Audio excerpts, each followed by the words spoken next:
Every story holds a spark of the human spirit. It's time to really let that light shine. This is Conjuring the Human Spirit, hosted by Shawn Meeks, a space for honest conversations, deep connection, and the shared journey of being fully alive.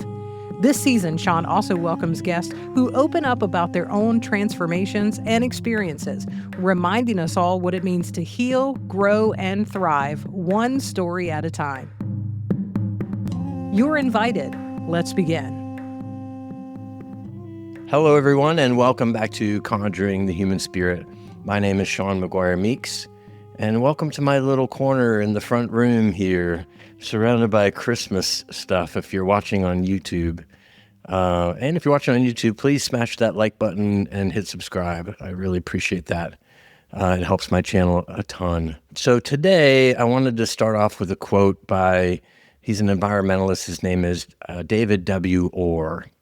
And this quote is attributed to the Dalai Lama. And so people often say the Dalai Lama said this, but this fellow, he wrote a book and it was in the book. And so it goes like this. The planet does not need more successful people, but it does desperately need more peacemakers, healers, restorers, storytellers, and lovers of every kind. Isn't that beautiful? It hits me right in my heart, wondering, what does that do for you out there who are hearing it? And who are you being? Are you being that? Are you being successful or what? So today I thought what we'd do is we'd do a bit of storytelling. And a couple things running through my mind. I signed up for that Calm app, and I listened to Matthew McConaughey talking about the wonder of things, and I was mesmerized by his calm, gentle voice as he eased me to sleep. And it's kind of the idea of this week's episode. I just want to tell some stories. I want to be the storyteller because that's what the planet needs, and I do believe that is what the planet needs. And, storytelling is really about not making sure that you're telling a story to someone who can hear it. And some of the stories I'm going to tell you today are really stories that are meaningful to me that I don't tell too many people because they often say don't cast pearls before swine, but that just means don't tell your stories to people who really can't hear them because it diminishes their power. Pretty sure we talked a little bit about this in season 1, but we're going to dive in today and tell some pretty amazing stories. If you're watching on YouTube, you see this thing right to my right here. This is a little Santa Claus dancing on a chimney. That's got a beautiful story around my Aunt Martha, who I've talked about in many other episodes. And Aunt Martha didn't have very much money, but she did love her family and she did take care of us. And she shopped at the D&K, that she'd take the bus downtown and they'd have these bins full of plastic things.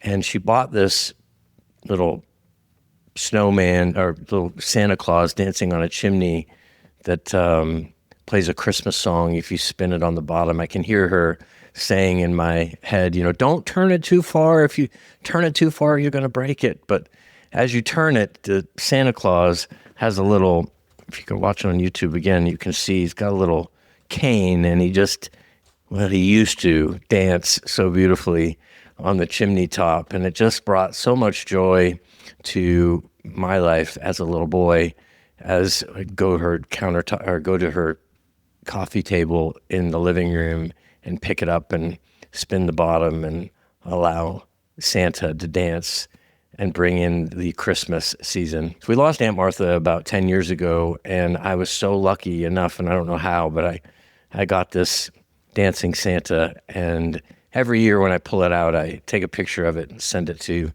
all my siblings to rub it in that I'm the one that ended up with Santa Claus. But it's comforting, isn't it, sometimes when we have things, just how things hold energy and they just being in their presence, the memories and what they do to the human spirit of us. And so having this beside me today is bringing comfort to me as we dive into some stories about the human spirit and some of the ways in which the human spirit has been conjured in me. And, I know that there are, sometimes we think there are coincidences, and sometimes things just happen. We can't even imagine why they've happened. And some of these stories that I'm going to tell are just about, oh my goodness, did that really happen? That really have affirmed where I am and what I'm doing, and why I've got this farm and bringing this magic to you. So I'm going to start the story in Jacksonville, Florida. I was called in my spirit. I don't know how else to say it, but I'm supposed to go on a sojourn out west, this traveling man in my truck, and just head out west. I didn't really know where I was going to go, but I was called to go there. Now, let me just say, I am so lucky to have a husband in support of my spirit promptings, and off I went that morning to a labyrinth that I built in Jacksonville, where I was met by a pastor, Vicky, and Pastor Hamilton, and my chosen dad, Jack Meeks, and my husband there, who walked with me to the center of the labyrinth. And we got to the center, and Pastor Hamilton gave an invocation for my travels. Just so magical that people see the importance of the call and the spirit of me and show up in such beautiful ways to affirm, acknowledge, and celebrate that which we really didn't know. I didn't know why I was being called out west, but some really magical things happened. And so I left out of the labyrinth and drove away and saw all these people in my rearview mirror as I started to head out west. And I had scheduled some workshops. I thought, I'm heading out this way, let me schedule some workshops along the way and fill some of my time. And looking in my rearview mirror, just celebrating, and just so privileged to have these people that were honoring the promptings of my spirit. And so off I went out west, and I was on I-10, and I saw a sign that said, Big Bend this way. I had never even heard of Big Bend. Have you heard of Big Bend? It's actually one of America's most least traveled national park, because it is literally in the middle of nowhere. It said, if you go this way 230 miles, you'll go to Big Bend National Park. And so I thought, well, let me just do that. And so off I went down and entered into this magical place that was Big Bend National Park.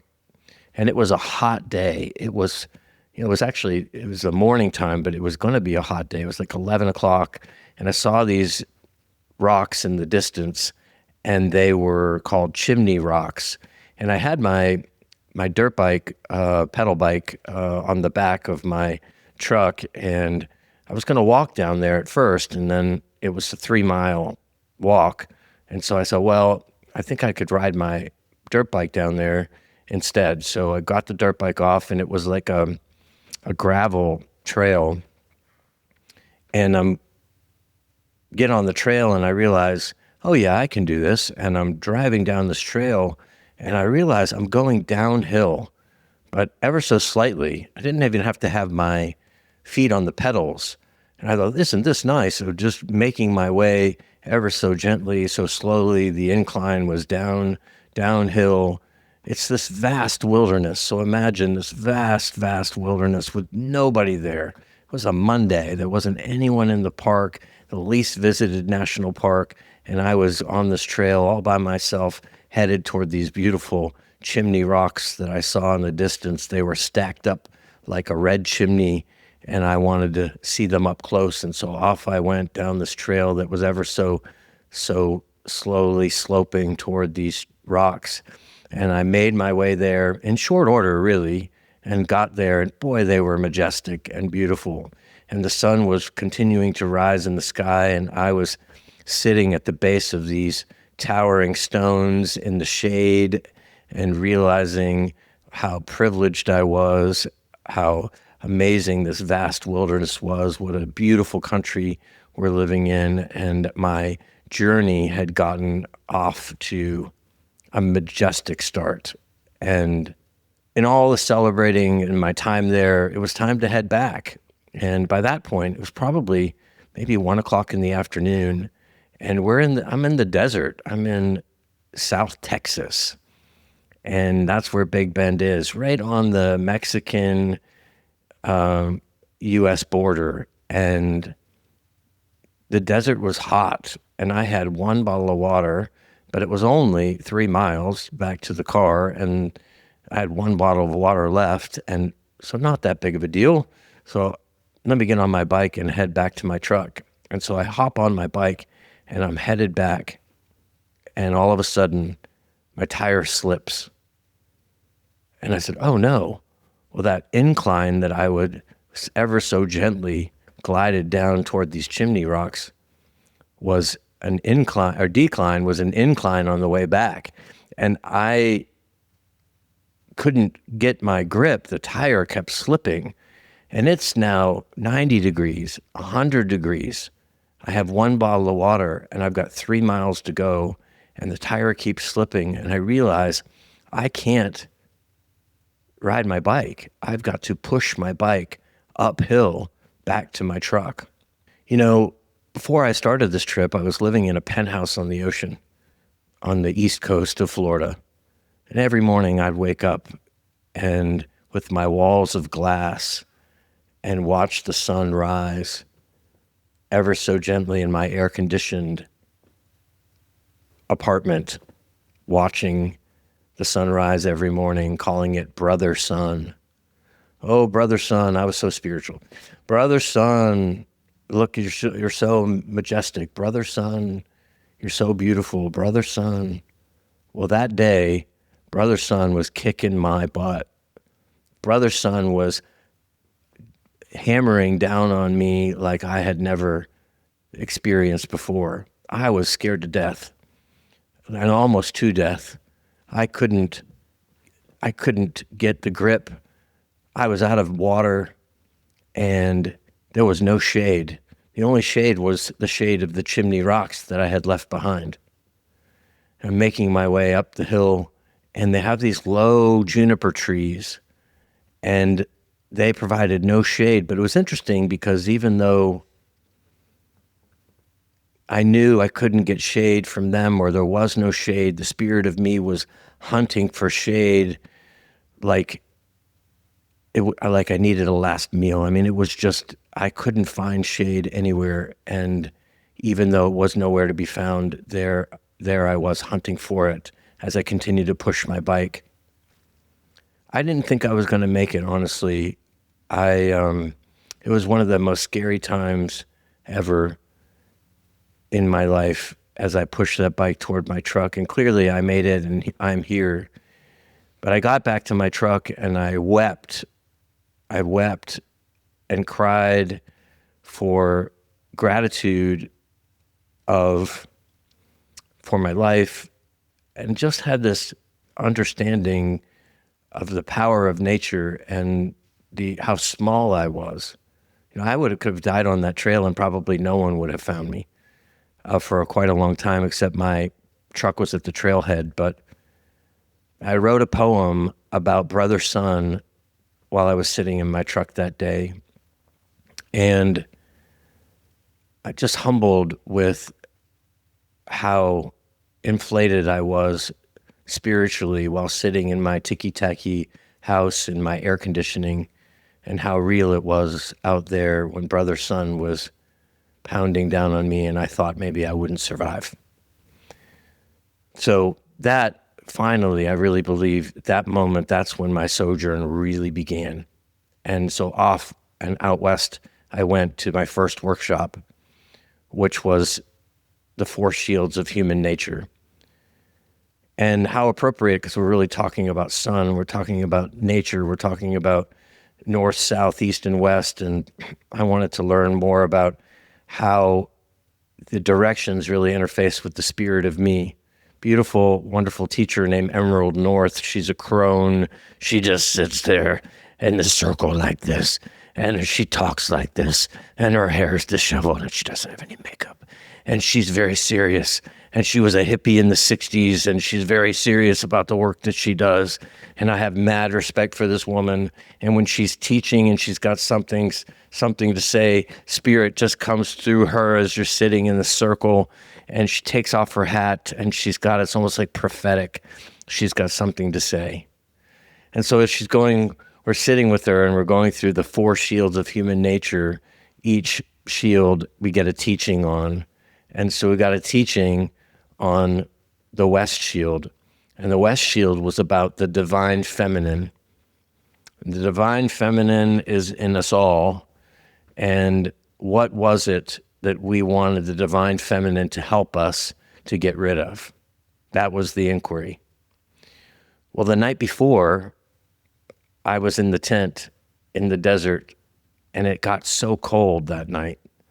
And my air mattress, they used to call me Hollywood when I would do these workshops, because I'd show up with an air mattress and 3 pillows, and all these other hippies that were doing this workshop, they showed up with this little pup tent, 1-person tent, and they just crawl in there in their sleeping bag. And I had pillows and blankets and Cheetos, and the city boy just kind of showed up with all those things and an air mattress. And that air mattress the night before kept hitting the cold desert ground.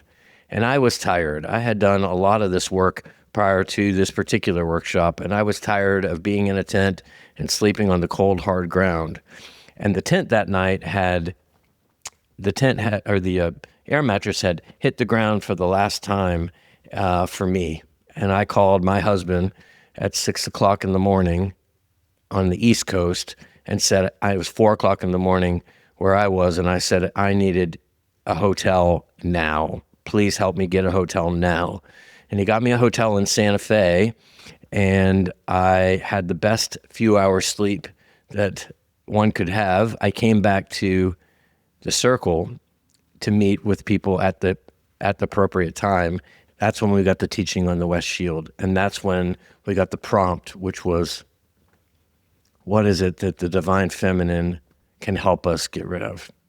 So we all hopped in the truck and we went out to the burnt Santa Fe National Forest, and up into the forest we went, and we scattered our separate ways to cross a threshold to ask the divine feminine to help us get rid of what it was we wanted to get rid of. And so there I found myself in the middle of this clearing with the stone in the center, and I sat on the center of the stone, and I said to the divine feminine out loud, I want to know if I have to sleep in a tent to do this work. And all I heard inside, and it's going to sound weird, but all I heard was, take off all your clothes. Like, what do you mean take off all my clothes? Take off all your clothes. I get the sense right in my gut, take off all your clothes. Well, I was in the middle of nowhere in a wilderness area, so it was not that big of a deal, but really? So I kicked my shoes off, sat back down on the stone, and she said, all your clothes. So it was a little chilly that day. I took all my clothes off anyway, sat back down on the stone and said, okay, now do I need to sleep in a tent to do this work? And she said, take off your bracelet. I took off my bracelet. I asked the question again, and she said, nothing. Crickets. I got nothing. And I sat there cold and shivering on this rock in the middle of the burnt Santa Fe National Forest. So I had a fire 2 years prior. Some green was coming up, but everything was black, and I was sitting there on this cold rock, and I didn't get any response. And she said, finally, if you have a question for me, then this is the way I want you to come to me, with no labels, no jewelry, no nothing, just the human spirit of you. If you have a question you want to ask me, come to me in this way. And I said, well, here I am, sitting on this rock. What, do I have to sleep in a tent to do this work? And she, again, was very silent. And so again, I sat there, and she never spoke again. And it was time to meet the group and go back to camp. We were at a state park. Go back there and go back to meet everyone and head back to the state park. And when we got back to our campsite, the women started panicking and they started running toward the campsite. And they said, "We've been robbed. Oh my goodness, we've been robbed." And there was stuff everywhere, y'all. It was like someone had rummaged through all of our things. And I would go around the juniper tree where my tent was, and it was gone. And I didn't connect the dots about the question I had just asked to the divine feminine. I turn around and I look, and there's this park ranger rather coming up the trail, and I'm running up to him and saying, "My tent is gone, and we've been robbed, and something." And then it dawned on me, my tent is gone. Oh my goodness! And I got a smile on my face, and he said, "Sir, I've been here 20 years, and never has this happened before. Why are you smiling? Your tent is gone."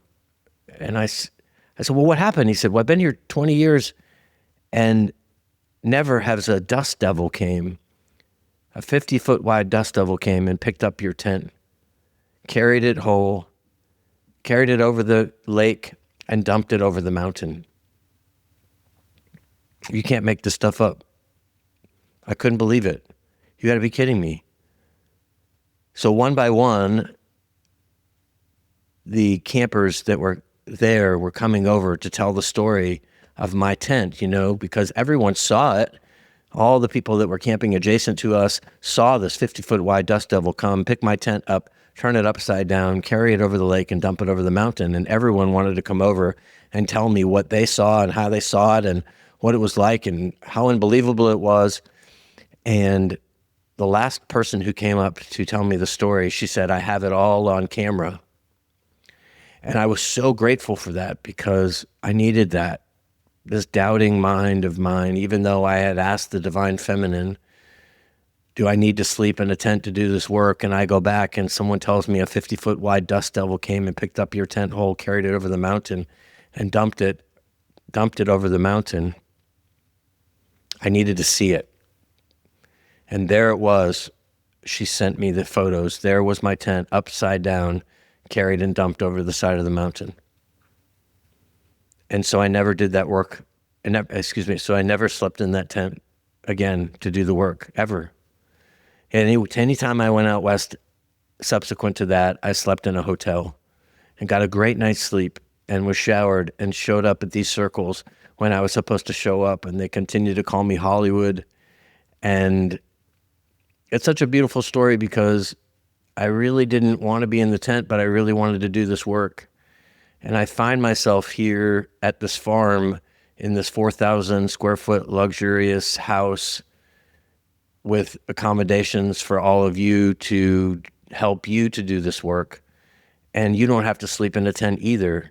You have beautiful food being prepared for you, and you have hot showers and the best and finest linens you can get and pillows. And it's the experience that I had hoped to have out west is one that I can provide for you today. And it's one that I go to my comfortable suite adjacent to the pool after our long day together and get a good night's sleep. And so the answer is no, I don't have to sleep in a tent to do this work. And so it's things like that that have happened that is affirming. So I'm wondering, what's happening in your life? Are you paying attention to the things that are happening, and are they meaningful? Are you asking the important questions about what it is you think you should be doing in your life? Sure, there are have-tos, and maybe some of you are just trying to get by and pay the bills, but even in these small ways, are you asking the right questions? And is the universe, is spirit answering you? In that same workshop, we were going out into the east shield. The rising sun had to get up before the sun rose. And I thought, I'm done. I'm good. Like, my tent flew away. Like, nothing else can happen. Everything is good. I'm good, but I'll do it because that's what we're supposed to do. And in earnest, with open heart, I walked out into the canyon in Santa Fe Canyon, just outside of Galisteo Basin, and waited for the rising sun. And I was in the middle of this canyon, and they had this massive boulder. And the prompt was, what do you want to let go of that's no longer serving you? And I've done so much work and already, and I could only come up with three things. And this was 15 years ago, and one of them was, I think, Facebook even then, or something related to social media, and two other things. And I hopped up on this big boulder, and I looked up at the canyon, and I saw rock people. What are rock people? I never heard of rock people. I didn't know it was a thing, but as sure as I'm sitting here today, there in front of me was a stadium full of rock people. And it was almost as if they were there to witness me in my letting go of what no longer served me. And I had the sense that each one of those rock people were going to take a piece of what I wanted to let go of away. And so I stood there ever so spiritual, because my tent had flown away, and boy, was I full of myself having been seen by. And so I hollered out, rock people, people, people. It echoed through the canyon. I stand before you today. Again, I think I was just so full of myself at the moment. Oh, just feeling so seen by nature with that dust devil coming, there's just this fine line between human, humble interaction with nature, being seen by, and then being filled with ego, and this expectation, almost like nature only speaks to me. Kind of, rock people, people, people.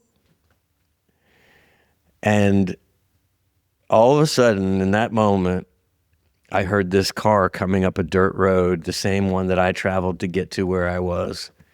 And fear struck me right in the heart, and doubt and shame, similar to that which I described that time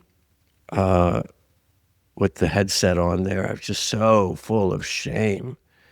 Jumped off of that rock and cowered like a little boy behind this big boulder, and waiting for this car to pass, hoping that they didn't hear me. They didn't hear my ego-filled cries to the rock people. And that car never came. I just sat back there and never heard the sound again. But what I realized in that moment was how much fear I had, how much fear I was carrying with me that day. And that wasn't one of the stick people that I put on the ground as a representation of that which I wanted to let go of. And so I made my way around the boulder to where I had drawn in the sand, and I did this really large stick person, realizing how much fear had control over me and my life and my decisions. And when I had the courage, I hopped back on that big boulder, and I stood with my arms spread wide open, this time with my eyes closed, trying to muster up enough courage to holler out to the rock people again, in a humble way, in a more grounded way, in a way in which I wasn't so certain, but that I was willing to have them help me let it go. So there I stood with my arms wide open, and I cried out, rock people, I stand before you today with these four things, one of which is fear larger than I could ever imagine. And I ask that each of you take a piece of this away. And I opened my eyes, and circling me, eye level at about 5 foot in circumference in front of me and around me fast was a barn swallow just circling me at eye level, just circling me. And my arms are spread down at my waist, and I've got this barn swallow, this bird that's just circling my head. I was so moved. I cried. I mean, I thought I was seen with my tent flying away, but now there I was being circled by the barn swallow. I couldn't believe it. I just stood there in awe, not wanting to move for fear the barn swallow would leave. Just honoring its presence and humbled by nature and it being seen by it. I never felt so seen in my entire life. The barn swallow flew off, and I made my way back to camp. And, after we have these times alone, we sit and counsel in this magic of listening circle, like I do here at the farm, and we tell our stories, what happened. And I thought, no one's going to believe me. No, my tent flew away, and I had a barn swallow circling my head. And I told the story, and someone came up to me and said, do you know what the medicine of the barn swallow is? And I said, I have no idea. No, what is the medicine of the barn swallow? And medicine is, what is the meaning? Why did it show up? And the medicine of the barn swallow is to let go of the little things. Just let them go. They're not important.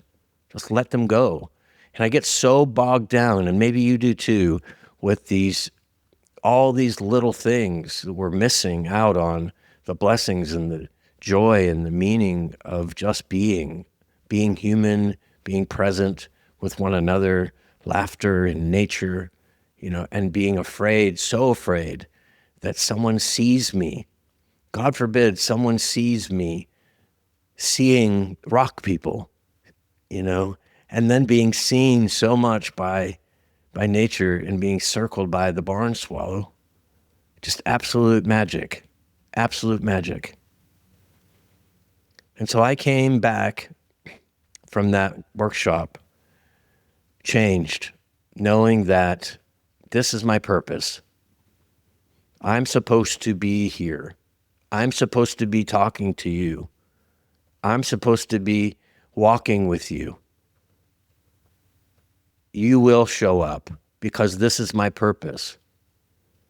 And so I've bought this house in the middle of nowhere on this magnificent land with now what will be a workshop area and accommodations for all of you in the fanciest sense with the best of food.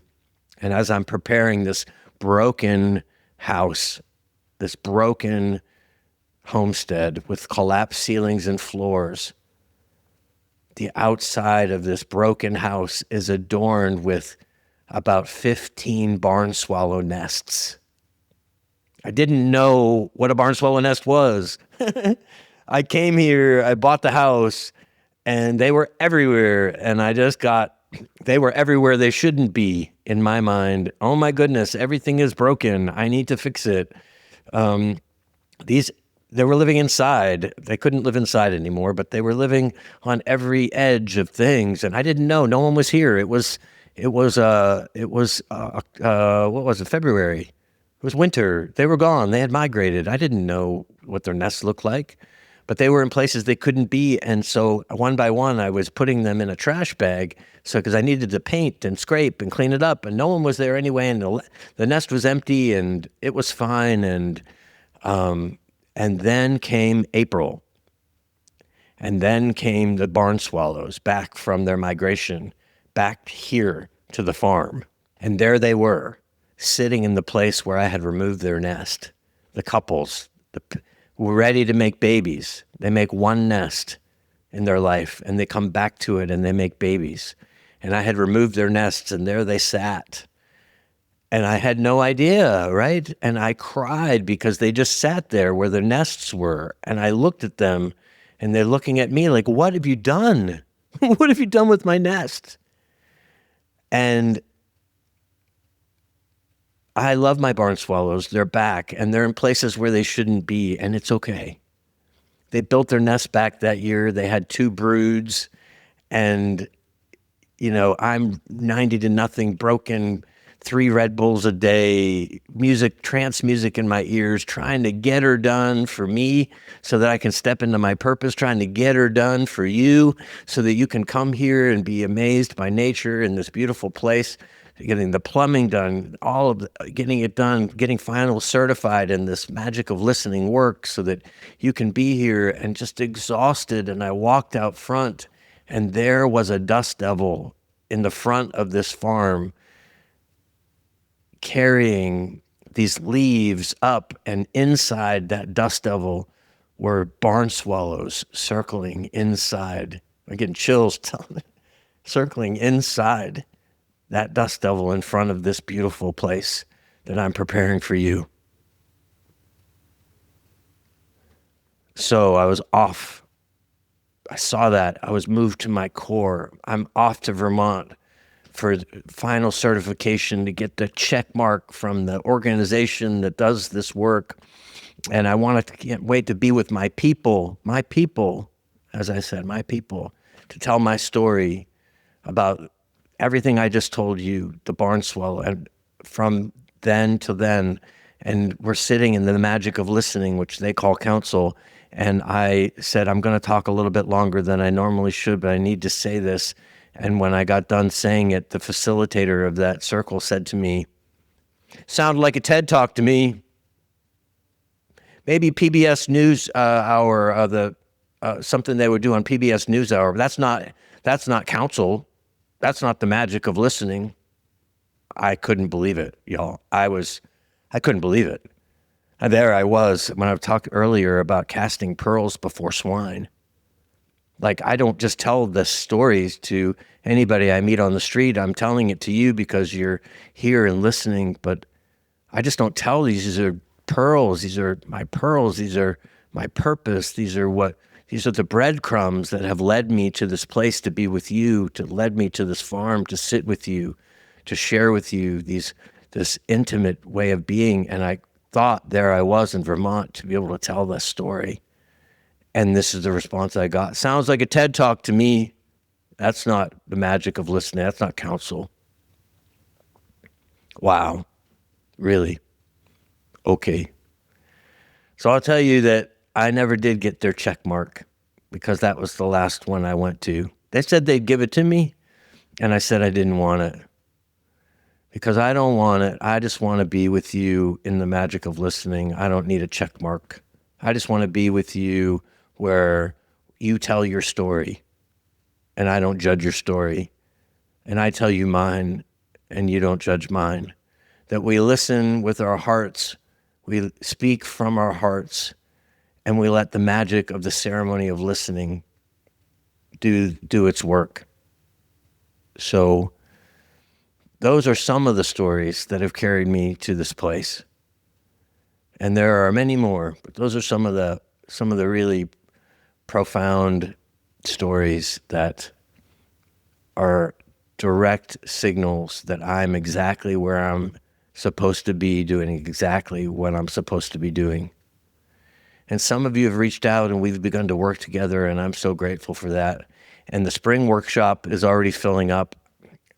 I just want to say this too. I just got a first participant from California, flying all the way from California to come to Central Georgia to sit in the magic of listening with me, with us, with you. I hope you join us.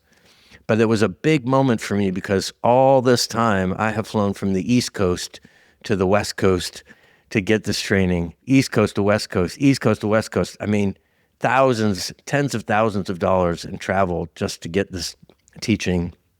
And I wanted to bring it back to my people.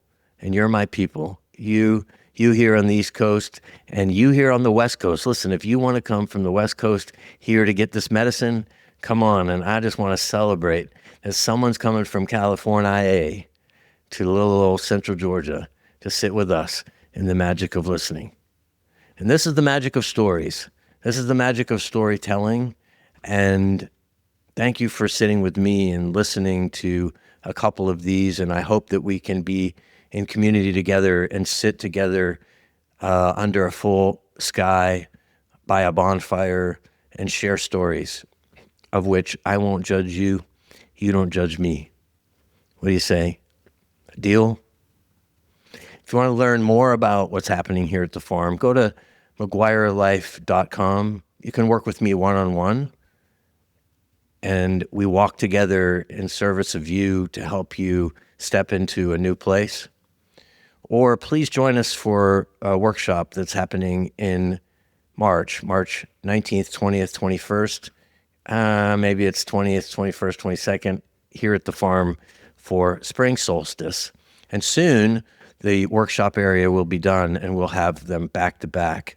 So if you can't make it then, stay tuned for what's coming. More stories. And I want you to be part of my story, and I want to be part of yours. So thanks for tuning in to this week's episode of Conjuring the Human Spirit. You've been listening to Conjuring the Human Spirit with Shawn McGuire Meeks. To connect with Shawn, learn more about working one-on-one, or to grab your spot for an upcoming workshop, visit McGuireLife.com or tap the link in this episode's description. Thank you for joining us, and remember, you're not alone.